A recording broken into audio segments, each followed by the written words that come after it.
नमस्कार, CSK news में आपका स्वागत है दोस्तों। आज गया है 3 नवंबर। फटाफट ब्रेकिंग न्यूज निकल के आ रही है। पहली बड़ी खबर निकल के आई है। कतर को उसकी औकात बताई। 140 करोड़ देश की जनसंख्या वाले देश के सामने हेकड़ी दिखा रहा था कतर। पीएम मोदी ने 24 घंटे के अंदर चूड़ी कर दी टाइट तो गिड़गिड़ाने लगा कतर। 8 नेवी सैनिकों को फांसी तो दूर, घर छोड़कर जाएगा कतर। दूसरी खबर में आपको बताएंगे दोस्तों, जहां इजराइल ने मचाई तबाही, आतंकियों में मची खलबली, तो अब आज जुमे की नमाज पर दे दिया है धमकी। कहा जुमे की बाद करेंगे अटैक। तीसरी खबर में आपको बताएंगे, अब तक गाजा में 9000 से ज्यादा फिलिस्तीनियों की मौत, स्वास्थ्य मंत्रालय ने दी है वह चेतावनी। चौथी खबर में आपको बताएंगे दोस्तों, जहां अब युद्ध में कूदा तानाशाह उत्तर कोरिया का, इजराइल के खिलाफ हमास के लड़ाकों को वेपन देने का किया ऐलान। अगली खबर में आपको बताएंगे बिग ब्रेकिंग, जहां हिजबुल्लाह फिर मनमनाया, दागे इजराइल पर कई बम, वो भी हम आपको बताएंगे। अगली खबर बताएंगे दोस्तों, जहां मोदी सरकार ने दिया अमेरिका को झटका। पीएम मोदी फिलहाल 2+2 वार्ता करेंगे लेकिन अमेरिका नहीं जाएंगे। एपीईसी की सम्मेलन से बनाई दूरी, बताएंगे इसके बारे में। और अगली खबर, आखिर चाइना ने जैसे ही 30 से ज़्यादा फाइटर जेट उड़ाए ताइवान पर, अमेरिका ने दी धमकी, ये भी हम आपको बताएंगे। और रशिया ने कैसे चाइना को दिया झटका, भारत के आया समर्थन में। एक करके आपको जान लेना जरूरी है। और इजराइल और हमास जंग के बीच कौन किस पर भारी पड़ रहा है हम आपको बताएंगे, लेकिन उससे पहले एक छोटा सा निवेदन, अगर आपने चैनल को सब्सक्राइब नहीं किया तो पल पल के अपडेट के लिए चैनल को सब्सक्राइब करना ना भूले। दोस्तों, पहली बड़ी खबर निकल के आई है और सबसे बड़ी जो खबर निकल के आई वो यही है दोस्तों कि दे दिया है अब तक का 440 वोल्ट का झटका। कतर को बता दी है उसकी औकात। अगर कतर ज्यादा पनपनाया तो कीमत चुकाने के लिए तैयार हो जाओ बेटा। जी हाँ, दरअसल भारत और कतर के बीच रिश्ते काफी तनावपूर्ण हो गए हैं। जब से 8 भारतीय सैनिक पूर्व नौसेना के अधिकारियों को फांसी की सजा सुनाई है, तब से भारत सरकार भी चिंतित है और कतर के साथ उसके रिश्ते और भी तलख होते जा रहे हैं। लेकिन यहाँ पर यह समझना जरूरी है कि कतर और भारत अच्छे दोस्त हैं। कई विवादों के बावजूद 50 साल से दोनों की दोस्ती के रिश्ते के मजबूत और अपनी सहयोगी वाले बने हुए हैं। अब कतर की तरफ से 8 पूर्व भारतीय नौसैनिकों को फांसी की सजा जरूर दे दी गई है, लेकिन असल में इस सजा को अमल में लाना उतना मुश्किल है।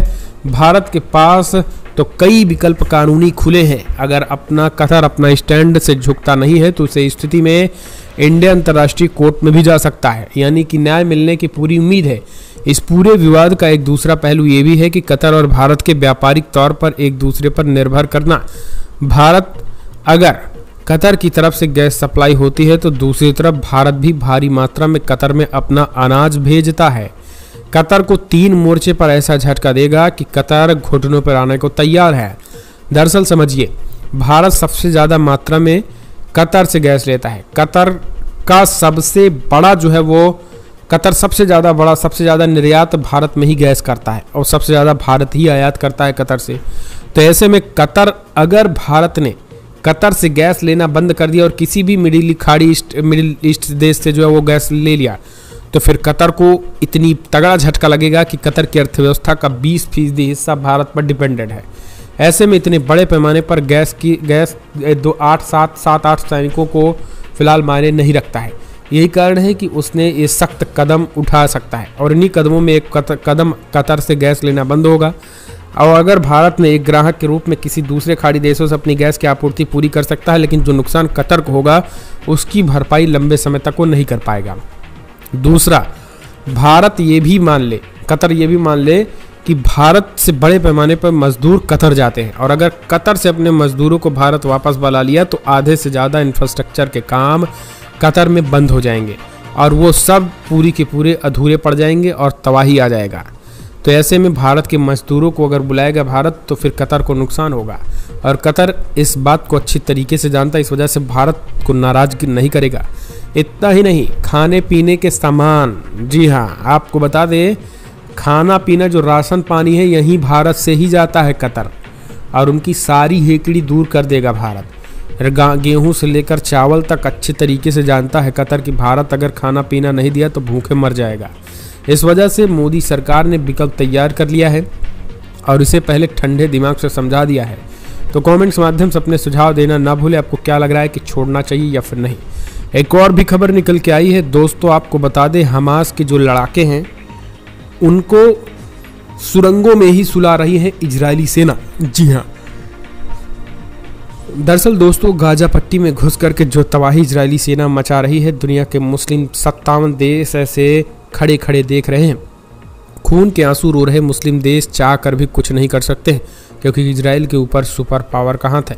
और आपको बता दें हमास के जो आतंकी हैं अगर एक बम फेंक रहे हैं, एक रॉकेट हमला कर रहे हैं, तो इजरायली सेना 100 रॉकेट मार रही है और 200 नागरिकों को ढेर कर रही है। ऐसे में पूरा कब्रिस्तान बनाकर पूरे गाजा पट्टी को तबाह कर दिया है। और यही कारण है कि इजरायली सैनिकों को जो है वो मारे जा रहे हैं। इजरायली सैनिक भले ही घुस रहे हैं लेकिन वो मारे जा रहे हैं और मौत की वीडियो, मौत का तांडव भी जो है सीधे तौर पर सामने आ रहा है। ऐसे में भी कई वीडियोस सामने आ रहे हैं जिससे एक कहीं ना कहीं अपने आप में ये सवाल उठ रहा है कि आखिरकार इन वीडियोस में जो है वो इजरायली सेना पूरी तरीके से बैकफुट पर होती नज़र आ रही है और गाजा पट्टी को जीतने की जो उनकी ललक है वो जारी है। लेकिन ताबड़तोड़ तरीके से अटैक इजराइल में कर रहा है इजराइल गाजा पर। तो जहां इजराइल के इस युद्ध में अब तक 9000 से ज़्यादा अधिक फिलिस्तीनियों की मौत, गाजा में स्वास्थ्य मंत्रालय ने दी जानकारी। दोस्तों आखिरकार दुखद खबर यह है कि अब इस युद्ध में गाजा पट्टी की तरफ से फिलिस्तीनियों के 9000 फिलिस्तीनियों के मारे जाने की पूरी खबर आई है। यानी अब तक 9000 के आंकड़े पार हो चुके हैं। 9061 लोग मारे गए हैं। यह है स्वास्थ्य मंत्रालय के प्रवक्ता डॉक्टर अशरफ अल कुद्रा ने जानकारी दी, जिनमें से 3760 लोग 80 साल से कम उम्र के थे। इजरायली पक्ष के 1400 से अधिक लोग मारे गए, जिनमें से अधिकतर लोग हमास द्वारा 7 अक्टूबर को इजराइल के भीतर किए गए भीषण हमले में मारे गए। स्वास्थ्य मंत्रालय द्वारा संचालित सरकार का हिस्सा है, लेकिन इसमें डॉक्टर और लोक सेवक शामिल हैं जो समृद्ध से संबंध नहीं है जो समूह से। इजराइल की जमीनी सैन्य बृहस्पतिवार को गाजा शहर की ओर बढ़ी, जबकि अमेरिका और अन्य देशों ने हमास शासित इलाके की घेराबंदी को कम करने के नागरिकों की मदद को लेकर बढ़ाई गई। एक और खबर निकल के आई है दोस्तों, जहां आपको बता दें इजरायली सेना के कमांडरों को निशाना बना रहा है अल कासम ब्रिगेड के अबू उबैदा। जी हां, आपको बता दें इस युद्ध में सबसे ज़्यादा किसी का नाम आ रहा है तो वो है अबू उबैदा, जिसके पीछे शुरू से ही इजरायली सेना पड़ी है, लेकिन वो सुरंगों से निकल कर अपने साथियों संग अटैक कर रहा है और गुरिल्ला युद्ध में माहिर अल कासम ब्रिगेड के प्रवक्ता अबू उबैदा ताबड़तोड़ अटैक कर रहा है। सबसे बड़ी बात यह है कि उसने जो है वो एक नई प्लान बनाई है और जो इस युद्ध में जो खास करके जैसे एक बटालियन में 60 से 70 सैनिक इजरायली सेना जो है वो जिनको लीड कर रहे हैं उनके हेड पर ही जो है वो उनके हेड को ही मारा जा रहा है। अबू उबैदा ने कल भी 2 कमांडर इन चीफ को ढेर कर दिया है, जिनमें इजरायली नौसेना के कमांडर कर्नल ग्रिंग्स वर्स हैं जिनको ढेर किया कल ऑपरेशन के दौरान, और दूसरे वो हैं 188वीं बख्तरबंद ब्रिगेड के 53वीं बटालियन के कमांडर हबाका। इन दोनों को जो है वो फिलहाल कल मौत के घाट उतार दिया गया है। ये एक कहीं ना कहीं अबू उबैदा की चाल, साजिश या गुरिल्ला युद्ध में माहिर या फिर कहें कि एक इजरायली सैनिकों का मनोबल तोड़ने की एक साजिश है, ताकि वो जो है युद्ध करने से पहले ही भाग जाएं और गाजा की दहशत को समझ सकें। इस रणनीति के तहत वो काम कर रहे हैं। एक और खबर, इजरायलियों की मुश्किलें बढ़ने के आसार। किम जोंग उन ने दिया ऑर्डर, कहा फिलिस्तीनियों का करो सपोर्ट, हमास को हथियार बेच सकता है नॉर्थ कोरिया। इजराइल हमास जंग के बीच नॉर्थ कोरिया हमास को हथियार बेच सकता है। साउथ कोरिया की खुफिया एजेंसी ने इस बात का दावा किया। अमेरिकी media the wall street journal की रिपोर्ट के कारण साउथ कोरिया स्पाई एजेंसी के हवाले से कहा गया कि नॉर्थ कोरिया पहले भी हमास का रॉकेट और अन्य हथियार दे चुका है। वहीं नॉर्थ कोरिया के राष्ट्रपति और तानाशाह किम जोंग उन ने अधिकारियों को फिलिस्तीनियों को सपोर्ट करने का ऑर्डर दिया है। दक्षिण कोरिया की राष्ट्रीय खुफिया एजेंसी के डायरेक्टर किम क्यू ह्यून ने कहा है कि जंग का फायदा उठाने के लिए Kim Jong Un middle east में हथियार बेच सकते हैं। उन्होंने फिलिस्तीनियों को सपोर्ट करने के लिए भी कहा है। 7 अक्टूबर को हमास ने इजराइल पर हमला कर दिया था। 2500 से ज़्यादा लड़ाके सीमा पार करके इजरायली शहरों में घुस गए थे। इस दौरान दावा किया गया है कि लड़ाकों के पास नॉर्थ कोरियाई हथियार है। नॉर्थ कोरिया में बने रॉकेट्स की तरह दिखाने वाले हथियार के लिए हमास लड़ाकों की भी कुछ तस्वीरें सोशल मीडिया पर वायरल हुई हैं। इसके बाद साउथ कोरिया ने यह दावा किया है। तो इस तरीके से आपको बता दें, साउथ कोरिया के दावे के बाद फिलहाल ये भी खबर निकल के कि 2-3 दिन पहले जो है वो लगातार उन्होंने उत्तर कोरिया जो है वो लगातार फिलिस्तीन के समर्थन की बात कह रहा है और अमेरिका के खिलाफ वो अपना एजेंडा, अमेरिका का इजराइल के युद्ध में शामिल होना, वो फिलिस्तीन को जो है वो सीधे तौर पर समर्थन, और यही कारण है कि इसके पहले भी जो है वो उत्तर कोरियाई हथियार हमास के पास मिल चुके हैं और अगर ऐसा होता है तो इजराइल में तबाही मचने से कोई रोक नहीं पाएगा।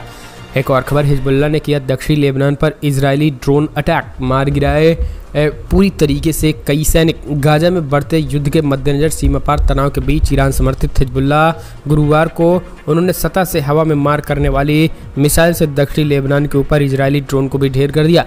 CNN की रिपोर्ट के अनुसार हिजबुल्लाह ने दावा कि उसने सतह से हवा में मार करने वाली मिसाइल को ड्रोन से सीधा मार गिराया। अब वो अल मलकिया और हुनी के सीमावर्ती गांवों के बीच उड़ रहा था। हालांकि इजरायली रक्षा बलों IDF ने हिजबुल्लाह के दावों को स्वीकार करते हुए कहा है कि इससे कोई नुकसान नहीं हुआ है। एक बयान में IDF ने कहा है कि उसने जवाब में मिसाइल दागने वाले आतंकी सेल और लॉन्च स्थल पर हमला किया है।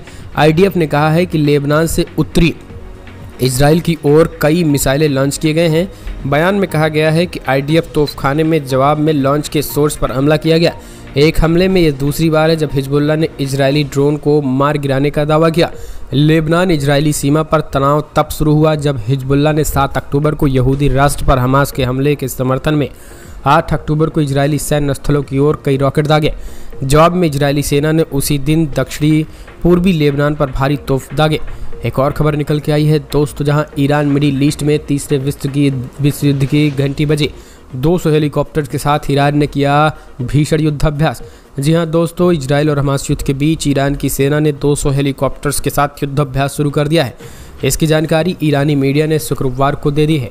ईरान की इस्लामिक रिवॉल्यूशनरी गार्ड कॉर्प्स ने मिडिल ईस्ट में युद्ध की आशंका के बीच, आपको बता दें, पूर्व नियोजित कार्यक्रम के अनुसार एस्फहान में 2 दिवसीय सैन्य अभ्यास शुरू कर दिया है। ईरानी सेना के कमांडर अमीर चेचाक ने ईरान की सरकार मीडिया से बातचीत में कहा है कि इस मॉक ड्रिल के पीछे का पूरा उद्देश्य ईरान के दुश्मनों को चेतावनी देना है। आपको बता दें, इन दिनों इजराइल हमास के बीच युद्ध चल रहा है। ईरान हमास का खुलकर समर्थन कर रहा है। ईरान अपने युद्धाभ्यास से क्या संदेश देने की कोशिश कर रहा है, इसका अंदाज़ा इस बात से लगाया जा सकता है कि जिस समय ईरान की सेना ने अपना युद्धाभ्यास शुरू किया, ठीक उसी समय ईरान के विदेश मंत्री अल-अमीरी अल-दियान ने बयान जारी कर इजराइल को खुली धमकी दे दी है। तो लगातार आज जुमे की नमाज भी है। जुमे की नमाज होने की वजह से टकराहट बढ़ सकती है, क्योंकि तुर्की में आज बड़ी बैठक होने वाली है। अगली एक और खबर निकल के आई है, तुर्की में आज होने जा रही है बड़ी बैठक। जुमे की नमाज के बाद हो सकता है बड़ा ऐलान। दोस्तों, आज शुक्रवार है और आज एक बार फिर से जुमे की नमाज के बीच, चाहे अल-अक्सा मस्जिद हो या फिर तुर्की में, सियासत गर्म रहेगी। तुर्की में आज खाड़ी देशों के राष्ट्राध्यक्ष एकजुट हो रहे हैं और ख़ास करके इजराइल के खिलाफ एक बड़ा और जंगे आगाज भी हो सकता है, क्योंकि तुर्की ने जो है वो सीधे तौर पर अब कहा है। तुर्की के राष्ट्रपति एर्दोगान ने 2 दिन पहले संबोधित करते हुए उन्होंने कहा था कि कभी भी जंग का ऐलान हो सकता है, कभी भी एक ऐसी रात आएगी जहां हम अल्लाहू अकबर के नारों के साथ इजराइल पर टूट पड़ेंगे। और हमेशा इजराइल और ईरान ने गाजा में ग्राउंड ऑपरेशन को रोक रही थी, लेकिन इजराइल ने इस ग्राउंड ऑपरेशन को शुरू किया है, जिसके बाद टकराहट बढ़ सकती है। एक और अपडेट निकल के आई है दोस्तों, जहां नीति में बदलाव के बाद इजराइल में हजारों ने की बंदूक के लाइसेंस की अर्जी।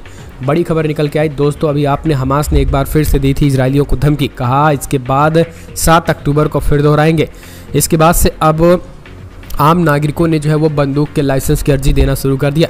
जी हाँ, दरअसल आपको बता दें, कल हमास के जो है वो कमांडर इन चीफ ने एक बार फिर से इजरायलियों को सीधी धमकी दी और कहा कि यहूदियों का नामो निशान मिटा देंगे। उन्होंने कहा है कि जिस तरीके से गाजा में ये बर्बरता की जा रही है, ऐसा ना सोचें कि इसे हम बैठकर सिर्फ देखेंगे और अपने मरने का इंतज़ार करेंगे। अपनी मौत यहूदी खुद लिख रहे हैं। इस बात को क्लियर कर लें कि 7 अक्टूबर से ज़्यादा विध्वंसकारी अटैक होगा। इस वीडियो के बाद पूरे इजराइल में तहलका मच गया है। अब वो इजरायली सख्ते में आ गए हैं। उनका कहना है कि अब वो न जी सकते हैं न मर सकते हैं। कब कहाँ मौत का तांडव उन पर टूट पड़े, कोई कहा नहीं जा सकता। यही कारण है कि अब इजरायलियों ने भय के जरिए अब बंदूकों के लाइसेंस की अर्जी लगा दी है। बड़े पैमाने पर बंदूकों के लाइसेंस की अर्जी लगनी शुरू हो चुकी है। एक और खबर निकल के आई है, नेतन्याहू को लगा तगड़ा झटका। उनकी पार्टी में अब इस्तीफों की झड़ी शुरू हुई। जी हाँ, इजराइल ने SDOT काउंसिल के अध्यक्ष तामीन एडिन ने